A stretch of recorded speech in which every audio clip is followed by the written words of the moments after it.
Hello, everyone. Can you believe this game is 10 years old? I feel old. Oh God. Remember when this came out and we did it for the channel? I think like every single one of our revisited commentaries is going to begin with, "Hey guy, I remember game." At the time, Sonic Colors seemed like such a breath of fresh air for the series. Nowadays, I think it kind of hasn't aged super well. It's also weird to talk about this game in the sense of it aging because it's still in my brain like one of the new Sonic games. But maybe that's just me being out of touch with the kids. Oh no, It was the trendsetter. It kind of was, but It was the first genuinely good console Sonic I- game since I call it the- released what's widely considered the adventure games. Yeah, I call it the paradigm shift. Like after, I mean, you can argue that Unleashed was that first. Well, at least half of it anyway. But Exactly. starting with Unleashed colors. Unleashed it was- wasn't this is when- universally liked in the way that Colors was. No, but Unleashed did set the standard of what modern Sonic games will be trying to achieve from that point forward. And it's only just now that that game runs fine. I think what you have to play it on an Xbox One or Xbox One Series XXX tricky with backwards compatibility. Yeah, that was like the first thing I saw today. Is Yeah. like one of the first is like someone finally got this is the day the Series X came out, by the way. So Yeah. they like one of the first things they did was play Adabat and it worked. from Unleashed. Yeah, Because it's like, that's always the test. Like that's always the horsepower test. See, can it actually run Adabat Yeah. at a consistent frame Sonic rate? Unleashed Adabat is the modern console benchmark test program. But okay, it's like, yeah, on the whole, narratively and stylistically, Sonic Colors did nail it in a way that Sonic Unleashed didn't. At the same time, I can't help but think the level design in this game winds up coming up really weak in comparison to both Unleashed and Generations. Oh, it's not even close. Like I would say too many- there are. Oh, go ahead, Ryan. Unleashed is weird because it's such a radically different game, like 80% of your playtime, compared to just the daytime stages. I know, but I would say the main Sonic stages in Colors are just as good as the ones in Unleashed, but Generations just doesn't. I don't even think that much, though, to be honest. I think a lot of the level design in both 3D and 2D, and let's be honest, most of it is 2D, feels Like 80%, yeah. feels basic, but at the same time, even like the thing that Sonic Colors does undebatably better than Unleashed, which is the 2D design, winds up feeling like it's not worth thinking about because the control kind of undermines it. So I wind up feeling like the game mechanically never gets above that. That's okay level, you know? Whereas when you play Unleashed, it does at least have very memorable highs. How about you? But it also Glenn? has really memorable Yes. lows too. Would be my Although, counterpoint. at the same time, I can't help but feel that, at the very least, even the Werehog nails its intended control feel better than the control feel in this game overall. So, I realize that's not exactly high praise. It's like, who cares how good it feels to play if the thing you're playing is boring as dog shit, but at the same time... You know, I never looked at dog shit on the floor and said, "Man, that's boring," and then just walked Well, I past live it. in a house with... It's such an odd fucking I critique. live in a house with 2 chihuahuas, okay? And occasionally I'll walk outside my room at like 2 a.m. and there'll be a little nugget of dried crap in the hallway floor. Oh my and, God. And it's too late to want to wake up anybody else in the house, so I wind up just cleaning it up and then forgetting to mention it to anybody. But yeah, it's Very odd it's- synopsis it's- for Sonic Unleashed. It's just kind of really a boring note, a boring and annoying note in the middle of my nights, like many of the little mini stages that you play in Sonic Colors, which, to be fair, are a better alternative compared to like additional gameplay styles that are only half baked. I do love the egg pawns, though. The egg pawns are definitely one of the things that I'm glad this game set a trend for. Well, come on. Where do you stand on Sonic Colors? Like 10 years later. 10 years later, well, from the very get-go, I always liked it. I just never considered it like my top 5, top 10 favorite Sonic games ever. Like, everyone always gushed about it in 2010, like, it was the dawn of a new age. We're finally out of the dark age of Sonic. Things are actually going to start being good again. And it was good for a while with Generations and Sonic Transformed and stuff. But I liked it. It was never like one of my favorites. But as the years go on and now people are starting to turn on this game a little bit, I am respecting it a little bit more. Just because I feel like like people don't give it enough credit, quite frankly. So you're in the now you hipster like zone. Lost World. You only like Sonic Colors when other people start not liking it, but when people did like it, you didn't think it was as good. Okay, I see where you are. That's right. Sonic Forces is your favorite now. I'm a hipster, that's right. I will say, Yeah, like, I'm for the negative retrospective impressions that I now have of this game, I would never say that I don't like it. In fact, there are things that I think it does better than the games that came after it. For example, the cutscene writing and direction, which always felt like... Oh, it fell off a cliff after this game, and it's a real shame, because this game, I think, legitimately matches the tone that they're trying to go for. Now, granted, I think that there's just a divide on what kind of story people want in a Sonic game to begin with. You know, some people want a more silly, lower stakes kind of romp like this, and some people want a slightly Adventure more game. serious, higher stakes romp like Adventure 1 and 2. I don't think anybody wants it to lean so far in that direction to get to somewhere like Shadow the Hedgehog or Sonic 06. But, you know, I feel like there's the sliding scale between adventure games and this that people want. And the problem is that, well, this game does do the lighter tone writing, I think, pretty well.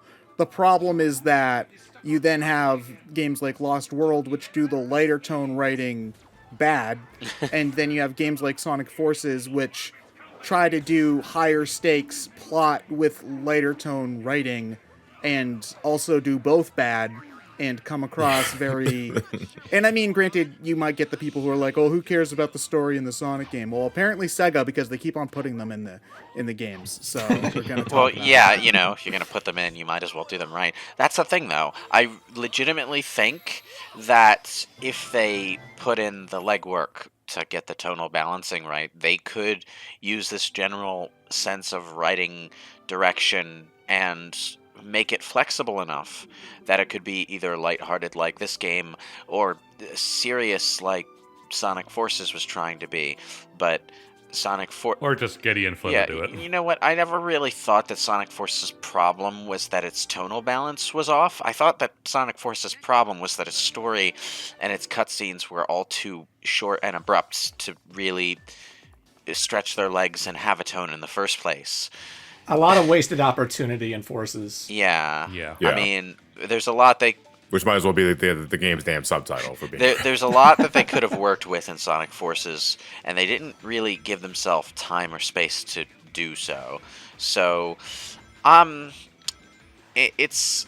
I don't really get why they started to mess up that way. And to be fair, I think that specific problem did also... What the hell is... Where... Ryan messed up on okay. doing the laser. He's supposed to laser. I think what he might have done is something I do a lot, is when you see a line of rings like that, your instinct want a is lightspeed dash. But I don't think you get that until late in the game. That's hover whiff. That's hover whiff. Yeah, which is just bizarre, because it just messes with your Yeah. expectations when playing this kind of thing. Whiff? No, wisps. No, he whiffed With with the the ISP wisp. at the end. You whiffed with the wisp. Yes. I think That's that... the thing. I think the dialogue is so memorable, we're still quoting it to this day, you know? Yeah. In this game, I yes, mean, I agree. we'll get to the cutscene that was basically YouTuber's Creed in 2010. To a degree, I feel that this is probably just just getting older and saying, yeah, this is not fun anymore. I hate fun. There are some this dialogue that I feel is like, yeah, it's not really endearing anymore. It's just kind of annoying. There's a couple that feel a little too childish in a sense, but Oh no, again, Sonic! You posted cringe. You're for going kids, to so. lose You're going subscribers. to lose subscribers. Yeah, exactly. The algorithms are going to fuck you, Sonic. It's one of those. I think like the Baldy McNose hairline is like, okay, that was okay the first time you said it. Don't need to say it like 5 more times in the same cutscene, please. Yeah, I mean, I like the idea that he has this really dumb nickname for Eggman that he thinks is funnier than it actually is, because that kind of you're really just kind of a dork character trait is kind of endearing, because we all know someone who has a really cringe sense of humor. That's relatable, but you know. The problem arises. Excuse me. I resemble that remark. The problem arises when the writing seems to think that cringe sense of humor is actually good. So, okay, like, how do I put this? So I don't like it. So. Well, whether you like it or not, it doesn't change the fact that starting with this game, like, again, as you delved into earlier, this is where the tone of Sonic just proceeded to continue. Everything that was established in this game is carried on, whether it's Roger Craig Smith as Sonic, whether it's the Wisps who are still in Lost World and Forces, whether it's just the classic nostalgia of, like, we got Motobugs again, we have, old Badniks again, So that's actually something that bothers me, because I would make the argument that Sonic Colors is the last Sonic game to come out that truly had its own identity, and this game came out 10 years ago. I agree with that.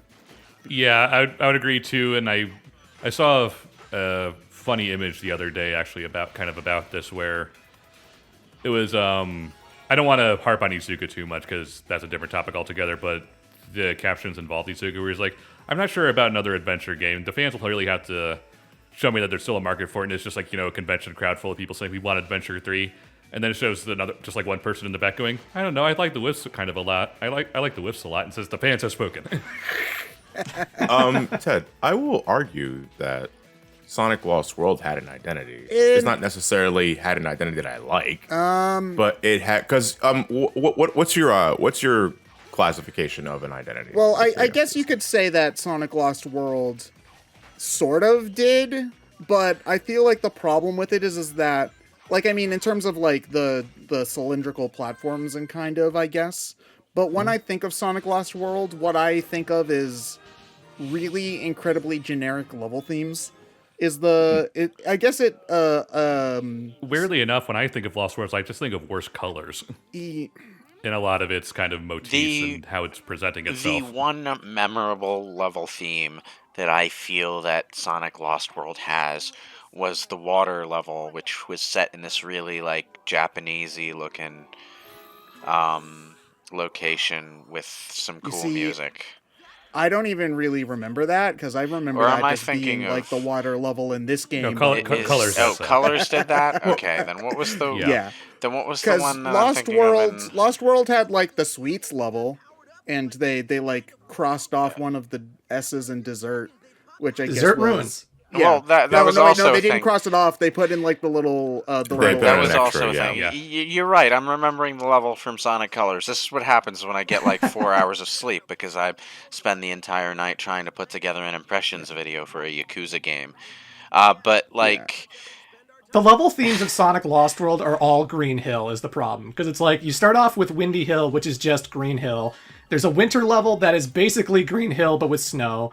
There's Sky Road, which is Green Hill, but in the sky. You see so much of the familiar iconography that we've already seen with Sonic, and a desert theme, and a volcano theme, and it just feels like not as interesting as it should be. Yeah, and then you have, I guess we're not counting Sonic Boom. I suppose Sonic Boom has its own identity. But that had its own identity, yeah, for sure. That's a different Sonic, like, can of worms. Okay, Sonic Boom didn't have its identity, unless we're talking about the one it stole from Ratchet and Clank. So, well, I guess a better way to phrase that would be it certainly at least looks and feels different than the other Sonic games. Yeah. Whereas I'd say, like, other than Sonic Colors, the only identity most of these Sonic games have had is remember older Sonic games? And, like, I know that people like Generations, and Generations is, like his statement was nostalgia, but it also becomes less interesting in hindsight when every other Sonic game other than that is remember other Sonic games? that was an IGN-worthy death, Ryan. Well, it's weird playing 3D in this game because the 3D is a little loose, and as you can see, most of the 3D sections are either 10 seconds long or just a corridor. I hadn't played this game in years before I recorded this, and I did not remember the 3D being as loose as it was. To me, when I was re-recording this game for my review earlier in this year, at the time of this recording, the one thing I did not miss was the precise platforming, which I feel rears its ugly head big time in Planet Wisp. My biggest problem is the double jump, because it doesn't have any forward momentum. So, like, if you tap the second jump and you're not holding a direction, he just goes straight up, and then you kind of screw up your jumps a lot. It's very similar to Super Ghouls and Ghosts, actually, which is not it's a very kind of last how second you... Almost, yeah. Yeah, you don't which want forces your Sonic thought wasn't game to feel like Super Ghouls and this wasn't Ghosts. awkward enough, so let's make it heavier. Yeah, that's kind of the problem that I have with the control feel in this game, specifically in the 2D sections, is that it doesn't feel as free-flowing as maybe it should. Well, this game, I feel like, is weird in that it doesn't really feel like any of the other 2D Sonic games, in that it doesn't have the junk food forward as fast as you can kind of feel of the Rush games, and it certainly doesn't feel like the Genesis games. So it is kind of its own beast, kind of like a slightly faster-paced 2D Mario is kind of what it feels. But that's the Yeah. thing, And- like, even 2D Mario has a free-flowing feeling to it. This just feels kind of herky-jerk stop and go. It doesn't feel good to modulate your speed as you platform. No. You know, The game has no Yes. flow. Like that's probably the best way of putting it. The game has no flow. yeah, it has no sense. It has no sense of flow in your momentum while you're platforming, and that makes the platforming sections, when they do show up, feel like inevitable pace breakers, in a way that I would argue even goddamn Marble Zone and Labyrinth Zone didn't quite feel, because in Marble Zone and Labyrinth Zone, it wasn't your control that was making you go all stop and go. It was the level design. But if you were smart, you could at least circumvent some of the stop and go in those levels. Maybe not so much in Labyrinth Zone because you were underwater, but you know what I mean. If you could get a good running start, you could jump over the goddamn slow-moving platform on the lava and get to just jump from platform to platform and get to the top where you needed to go, and you didn't have to wait for that entire section, and it was rewarding to be able to do that, and that was something that the control let you do. But there is no such thing here. Your control is just kind of the thing that's slowing you down the entire time. And Also, we should mention that Ryan did zoom in on these cutscenes. yes, to Because make them- they get letterbox when they're in 4x3 yes. Yeah. Why didn't you record widescreen? mode.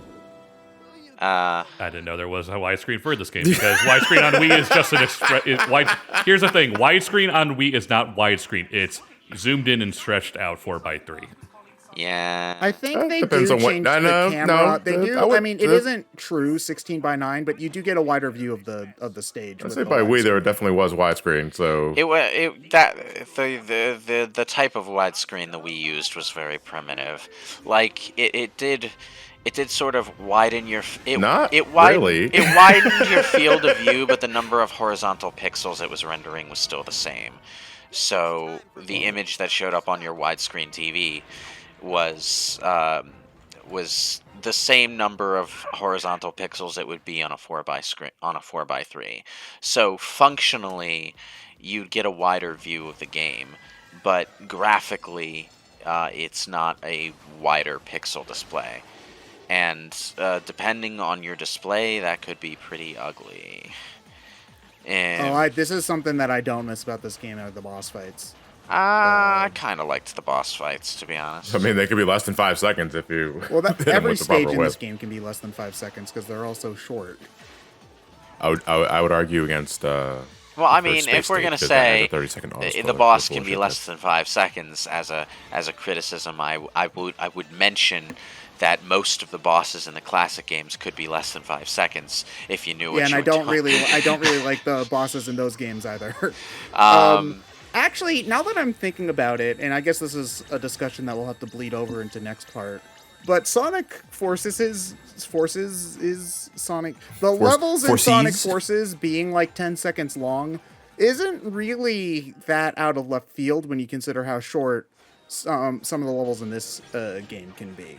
Because we just had like several 1 minute long levels in this stage. They did Yeah. start aping that style for future Sonic games after this, because people responded better to having shorter bite-sized extra levels than they did to having some alternative gameplay style that it wasn't Sonic. But at the same time, the problem with Sonic Forces is that it's the main levels that are really short and lacking in much internal design variety along the way. So you don't really get those meatier levels that have more substance to them to balance it out, and the whole thing just winds up being lesser as a result. Potentially, but we'll have more levels to talk about in the next part of Sonic Colors.